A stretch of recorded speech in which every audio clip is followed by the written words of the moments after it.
Shalom, saudara yang dikasihi Tuhan. Saya ucapkan selamat Paskah. Dan kita masih berada dalam suasana Paskah, kebangkitan Kristus dari antara orang mati. Dan dalam kesempatan ini saya ingin menyampaikan 4 hal sehubungan atau yang bertalian dengan kebangkitan Kristus Tuhan kita dari antara orang mati. Yang pertama, kebangkitan Kristus membuktikan bahwa Dia adalah Allah.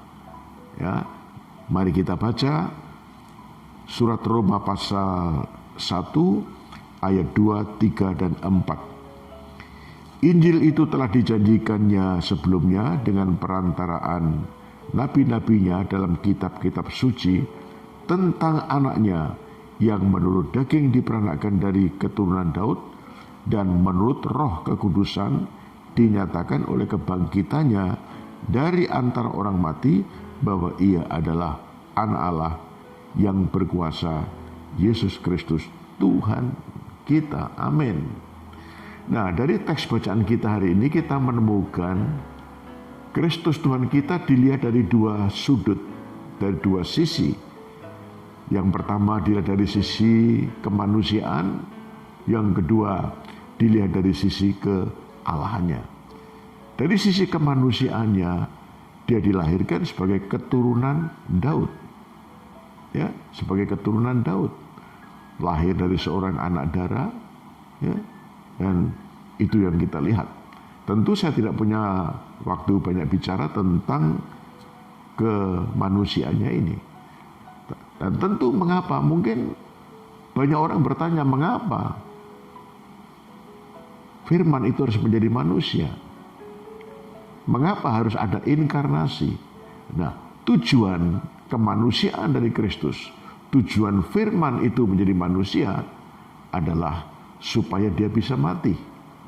Sehingga melalui kematiannya di kayu salib, kehidupan dan pengampunan dosa diberikan kepada setiap orang yang percaya. Itu tujuan Yesus menjadi manusia. Tujuan firman menjadi manusia dan tujuan Kristus mati di kayu salib. Namun sisi yang kedua jangan dilupakan bahwa anak Allah yang dinyatakan dalam kebangkitannya dari antara orang mati.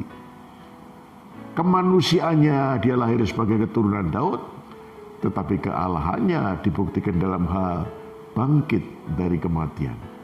Karena tidak seorang pun yang pernah bangkit dari kematian, dan tidak pernah ada dalam sejarah dunia ini, bahkan sampai hari ini, ada seorang yang mati dan pernah bangkit dari antara orang mati. Dan Kristus satu-satunya yang telah bangkit dari antara orang mati. Membuktikan kepada kita kekuasaannya itu. Ya, kekuasaannya itu. Dalam 1 Korintus dituliskan, musuh terakhir yang dikalahkan adalah maut. Kematian adalah musuh terakhir yang dikalahkan. Itu sebabnya maka Kristus tidak mungkin dibelenggu dalam kematian. Dia bangkit dari antara orang mati, membuktikan bahwa dia adalah Allah yang benar. Ya. Yang kedua, kebangkitan Kristus itu menjadi satu landasan iman, menjadi dasar iman, dasar keyakinan, dasar kepercayaan kita, ya. Orang-orang percaya. Mari saya ingin membacakan pada kita semua, untuk kita semua dalam 1 Korintus pasal 15. 1 Korintus pasal 15 ayat 14 dan ayat yang ke-17. Tetapi andai kata Kristus tidak dibangkitkan, maka sia-sialah pemberitaan kami dan sia-sialah juga kepercayaan kamu. Ayat 17. Dan jika Kristus tidak dibangkitkan, maka sia-sialah kepercayaan kamu dan kamu masih hidup dalam dosamu. Nah, dalam kaitan ini Paulus menjelaskan tentang kebenaran bahwa Kristus sudah bangkit dari antara orang mati. Karena pada hari itu, pada saat itu, ada banyak orang di Korintus yang tidak percaya adanya kebangkitan. Ya. Maka Paulus mengatakan, Kalau tidak ada kebangkitan orang mati, kalau tidak ada kebangkitan, maka Kristus juga tidak dibangkitkan. Dan kalau Kristus tidak dibangkitkan dari kematian, maka sia-sialah kepercayaan kita, sia-sialah iman kita, sia-sialah keyakinan kita. Yang benar adalah Kristus sudah dibangkitkan dari antara orang mati. Nah, ini menjadi satu dasar keyakinan, dasar kepercayaan kita umat Tuhan. Kita tidak menyembah Allah yang mati, tapi kita menyembah Allah yang hidup. Allah yang kita percayai di dalam Kristus adalah Allah yang telah membuktikan dirinya bahwa dia telah mengalahkan kuasa kematian dan dia telah bangkit dari antara orang mati. Dan di atas kebangkitannya ini kita menaruh harapan, menaruh iman kita.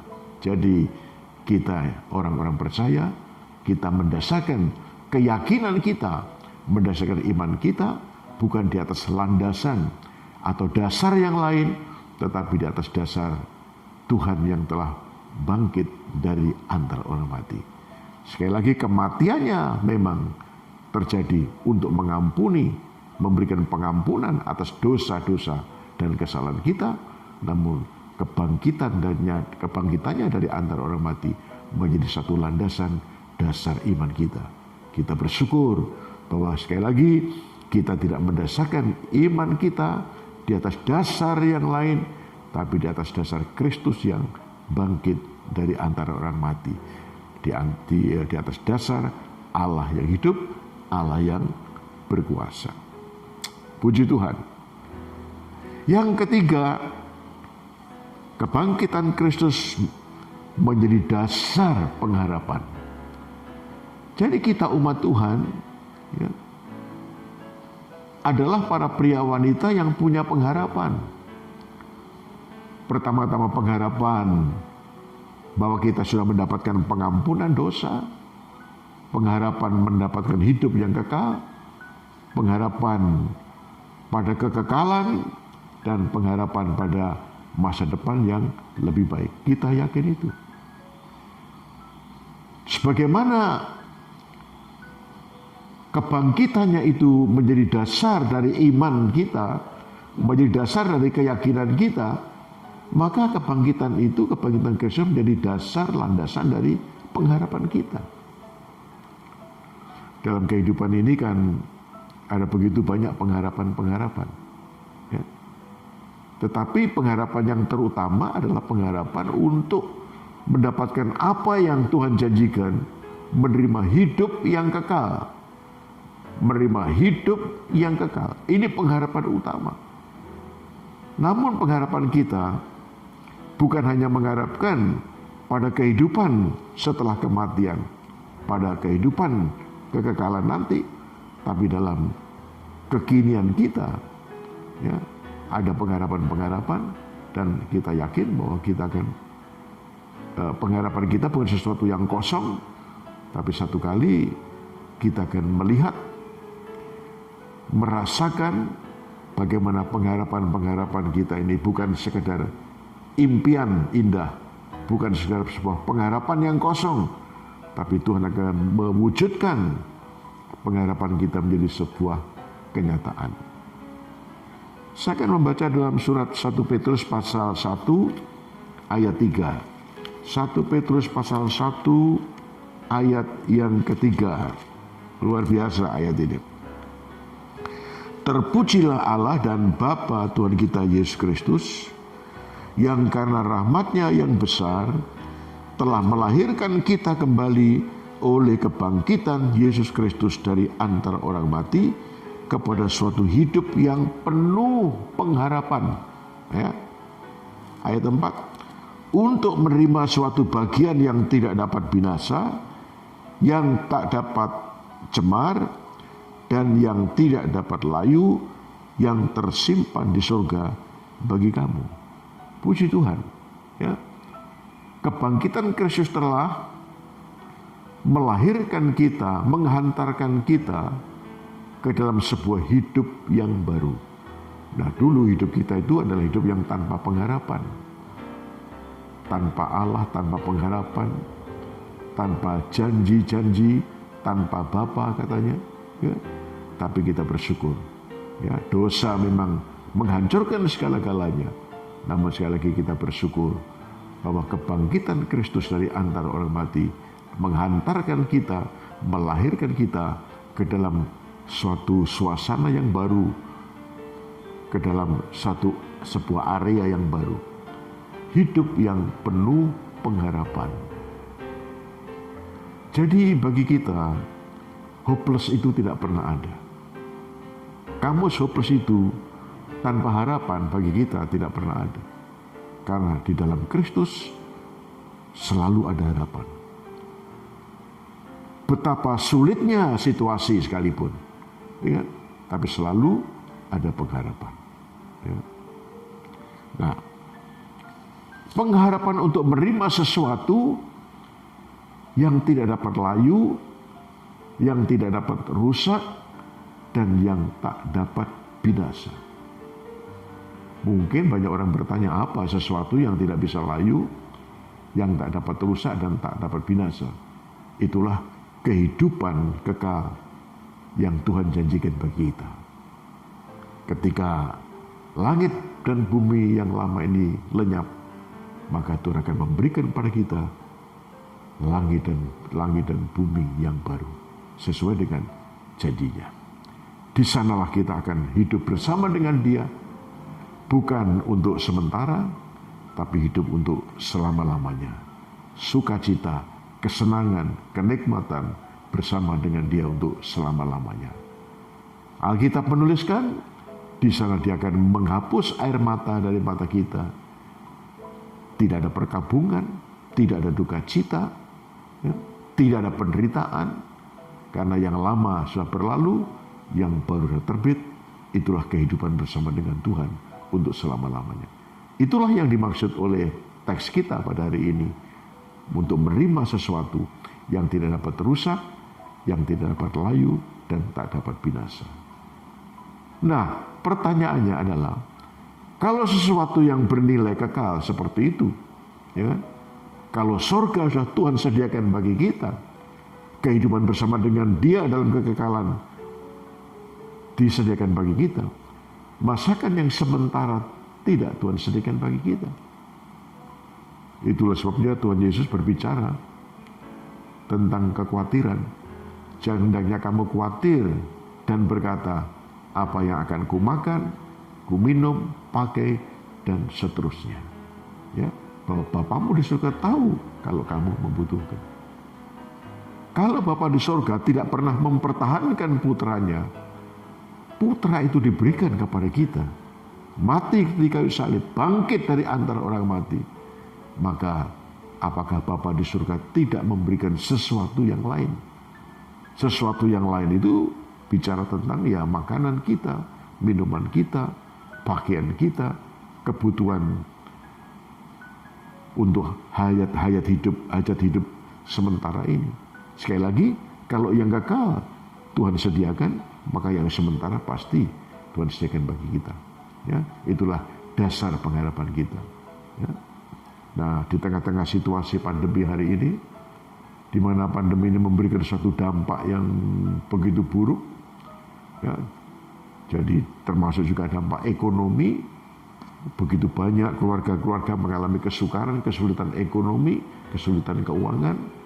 Namun yakinlah, dalam situasi yang seperti ini pun janji Tuhan berlaku, bahwa Kristus yang telah bangkit dari antara orang mati adalah menjadi dasar pengharapan kita. Pengharapan apa? Pengharapan bahwa Dia akan mencukupkan segala kebutuhan, keperluan kita, ya, melalui pekerjaan, melalui usaha yang kita kerjakan, yang kita geluti. Tuhan pasti memberkati. Percayalah apa yang Tuhan firmankan. Yang keempat, yang terakhir, kebangkitan Kristus menjadi buah sulung dari kebangkitan orang-orang percaya. Kebangkitan Kristus pertama kali terjadi di dunia ini, dan itu digambarkan sebagai buah sulung. yang akan diikuti oleh kebangkitan-kebangkitan yang lain. Kebangkitan orang-orang percaya. Kebangkitan Anda, kebangkitan saya.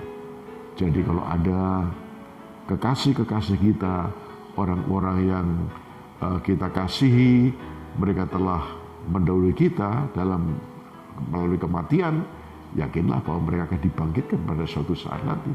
Dan ya mungkin ada di antara kita akan mengalami proses kematian ini, maka kematian ini bukan sesuatu yang membahayakan. Kematian bagi orang percaya bukan musibah, bukan. Tapi kematian adalah merupakan satu transisi perpindahan maksud saya dari kehidupan yang fana ini memasuki kehidupan yang kekal. Itulah ini. Dan yakinlah ada kebangkitan, ya. Saya ingin membaca bersama-sama dengan Anda dalam 1 Korintus pasal 15. 1 Korintus pasal 15 ayat 20 dan 23. 1 Korintus pasal 15 ayat 20 dan 23. Tetapi yang benar ialah bahwa Kristus telah dibangkitkan dari antara orang mati sebagai yang sulung dari orang-orang yang telah meninggal. 23.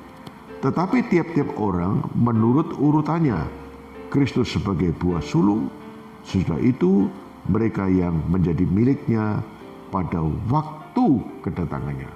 Wah, kita bersyukur untuk janji-janji yang luar biasa ini, ya. Jadi kebangkitan Kristus dari antara orang mati merupakan satu jaminan. Jaminan apa? Jaminan itu akan diikuti oleh kebangkitan-kebangkitan umat Tuhan. Kebangkitan-kebangkitan orang percaya. Kapan? Ketika dia datang kembali nanti sesuai dengan janjinya. Ya, sebab itu mari kita bersyukur untuk anugerah yang luar biasa ini. Jadi kematian bukan sesuatu yang mengerikan lagi bagi kita. Sekali lagi, karena kematian merupakan satu transisi perpindahan dari dunia kita yang lama ini, kita memasuki dunia yang baru, itu dunia kekekalan bersama dengan Tuhan untuk selama-lamanya. Itulah pengharapan kita. Sebab itu, selagi kita masih hidup di dunia ini, Tuhan perkenankan kita untuk menjalani kehidupan ini. Mari kita manfaatkan, menjalani kehidupan ini dengan baik, secara benar. Pertama-tama mengasihi Tuhan, kemudian yang kedua mengasihi sesama kita, melakukan kebaikan-kebaikan, melakukan kehendak Tuhan, dan menjadi berkat bagi sesama kita. Ya, yakinlah ini merupakan kabar sukacita bagi kita semua. Ya, marilah kita menjalani sisa hidup kita. Entah masih berapa lama sisa hidup kita, bisa panjang, bisa pendek, yaitu bukan urusan kita. Tapi marilah kita jalani sisa hidup kita ini, melakukan kehendaknya dengan tidak menyimpang ke kiri ke kanan. Hidup kita menjadi berkat bagi keluarga, menjadi berkat bagi negeri, menjadi berkat bagi dunia ini. Amin. Tuhan memberkati. Jadi 4 hal sekali lagi. Kebangkitan Kristus membuktikan bahwa dia adalah Allah. Yang kedua, kebangkitan Kristus menjadi satu dasar iman. Yang ketiga, kebangkitan Kristus menjadi dasar pengharapan kita. Apa yang kita harapkan itu akan diwujudkan pada suatu saat. Yakinlah itu. Dan kebangkitan Kristus itu menjadi buah sulung dari kebangkitan kita. Ya, mudah-mudahan 4 hal ini membuat kita lebih bersemangat, antusias menjalani kehidupan ini dengan lebih baik. Ya, sehingga kita menjadi berkat bagi Tuhan dan menjadi berkat bagi sesama kita. Amin. Bapa di surga, terima kasih kami telah mendengarkan pesan pastoral pada hari ini, pada hari Paskah ini. Kami bersyukur karena Engkau telah bangkit dari antara orang mati. Kami bersyukur satu-satunya yang tak dapat ditaklukkan oleh kematian. Bahkan Engkau telah menaklukkan kematian itu melalui kuasa kebangkitan-Mu Tuhan. Terima kasih kiranya 4 hal ini akan menginspirasi kami hamba-Mu dan seluruh umat-Mu agar kami boleh menjalani hidup ini dengan baik, dengan benar, melakukan kehendak Tuhan dengan tidak menyimpang ke kiri ke kanan, dan hidup kami boleh berguna bagi banyak orang, bagi semua orang. Berguna bagi keluarga, berguna bagi masyarakat, berguna bagi negeri, dan berguna bagi bangsa-bangsa. Tuhan berkatilah seluruh jemaat dan kami hidup berkenan di hadapan Tuhan. Sekali lagi melakukan kehendak-Mu dengan benar. Dalam nama Tuhan Yesus. Amin. Ya, sekali lagi saya ingin mengucapkan kepada Anda semua selamat Paskah. Terus bersemangat, Tuhan memberkati. Amin.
Sujud